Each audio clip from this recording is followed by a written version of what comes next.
Juan Kapitulo 6, versikulo 35.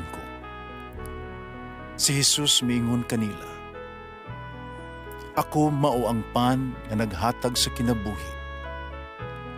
Ang muari kanako dili nagayod gutumon, ug ang mutuo kanako dili nagayod uhawon."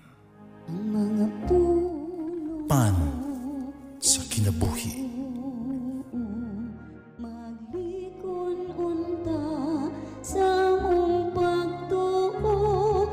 Gagakakabi sa pagtuman sa imong mahal nga kasuguan. Ang Ginoo manaa kaninyo.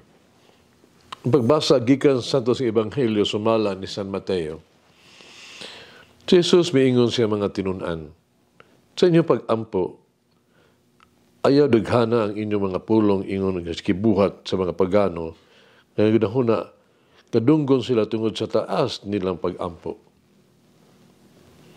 Ayaw pa nag-ingon kanila, kay inyong amahan, nahibalo na nagdaan sa inyong gikinahanglan, bisan gani sa di pa kamo mangayo kaniya. Inan yun ini pag-ampo. Amahan namo nga naa sa langit. Simbahon unta ang ngalan mo. Maghari ka unta kanamo.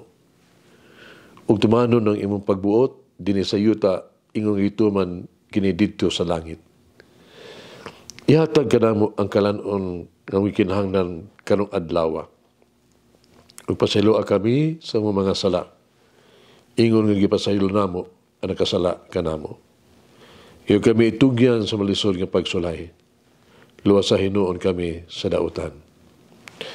Kay imo ang gingharian, ang gahom ug himaya hangtod sa kahangturan. Kung pasayloon ninyo ang nakasala kaninyo,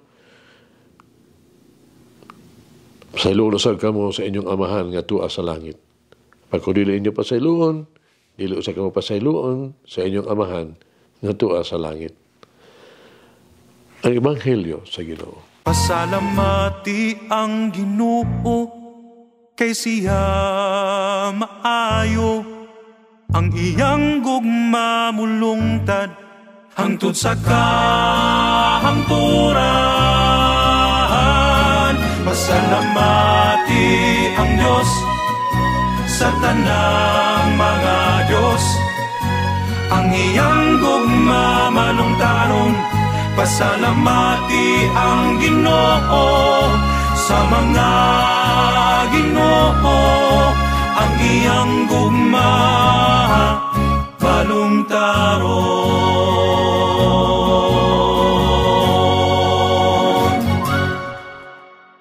Ang Ebanghelyo karong adlaw, nagapadayag ka nato sa gitawag og the Lord's Prayer. Sa ito pa, ang pag-ampo pa nga gitudlo ni Kristo diha kanato. Apang labaw pa ni ana, nga siya, sad, nag-ampo uban kanato. Alang kanato. Kini usa ka katilingbanon sa pag-ampo. Kini nagpadayag sa atong relasyon sa Dios ug sa atong isigkatao. Ihatag nato sa Dios ang angay kaniya. Ug dayon mga muyo kita alang sa tuang naguna mga panginahanglan ni ining kinabuhian. Nag-ampo usab kita alang sa usag-usa. Kipakita kini sa gitawag tug plural, no?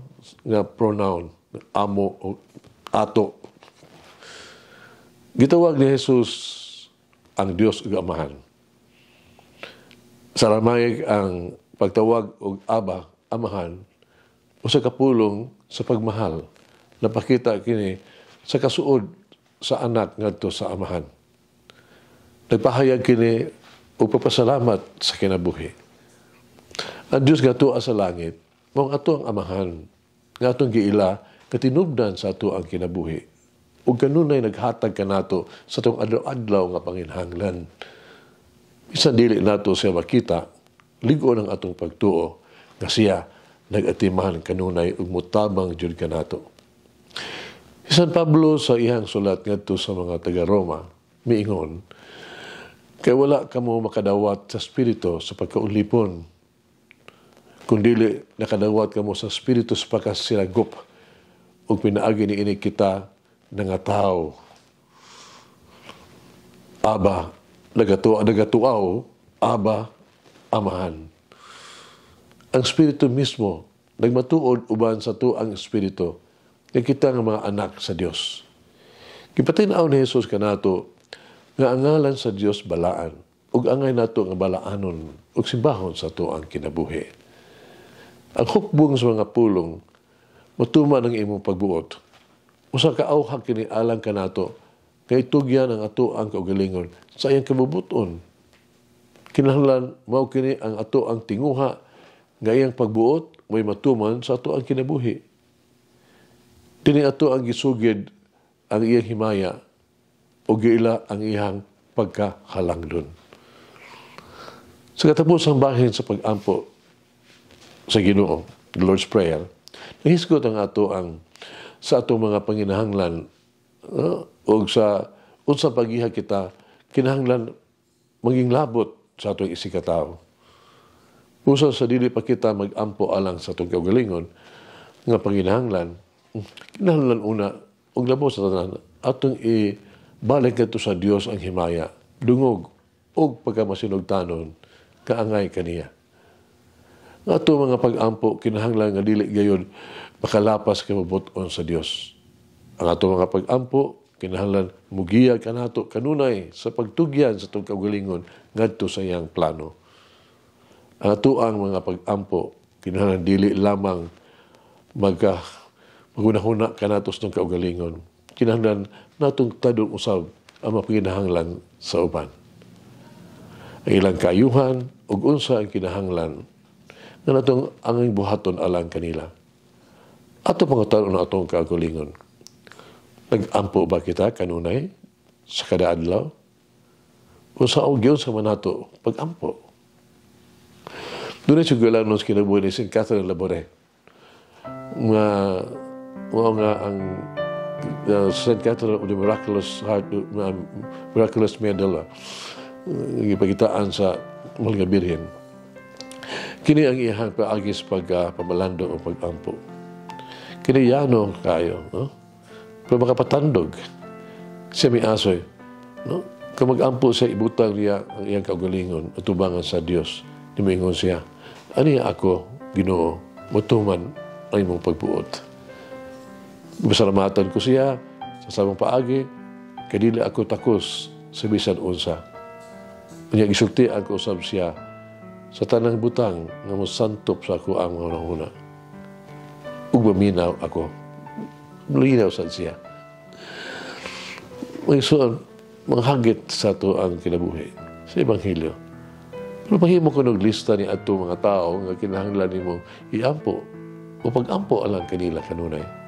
Mahimo ko lista kung unsay imong iampo alang kanila ug padayon sa pag-ampo alang ni adto mga butanga alang kanila. Mag-ampo kita tanan. Amahan namo nga naa ka sa langit. Pagdaygo ng imong ngalan. Ihatag ka na mo, maabot ka na mo ang imong gingharian. Matuman ang imong pagbuot din sa yuta, may mga sa langit. Hatagi kami ko ng adlaw sa among kalaanon sa matag adlaw. Pasiloa kami sa among mga utang ingon gipasaylo namo ang mga utang kanamo ang mga sala ug ayaw kami itugyan sa katapusang pagsulay kundi luwasa kami gikan sa kadautan. Amen. Mamay, tuloy ako sa pag-ampo. Sama ikaw nagtudlo sa imong anak sa pag-ampo. Sa amahan namo. Ang langin ng Diyos magagahom sa tanan, Aman, Anak, ug Espiritu Santo. Amen. May the Lord of the divine mercy bless us all, heal us from all diseases and suffering. Ayun unta niya kita, tanang mga sakit na sa lawas o sa kalag, body and soul. In the name of the Father, the Son, and of the Holy Spirit. Jesus, I trust in you. Amen. Whoever eats the bread of life will never hunger, says the Lord. Kay galaan inyong nabati ang pagpaambit ug hamubong pamalandong sa pulong sa Dios pinaagi sa tulumanon pan sa kinabuhi nga gidumala ni Monsignor Daddy Silva. Hangtod na usab sa sunod higayon, daghang salamat. The bread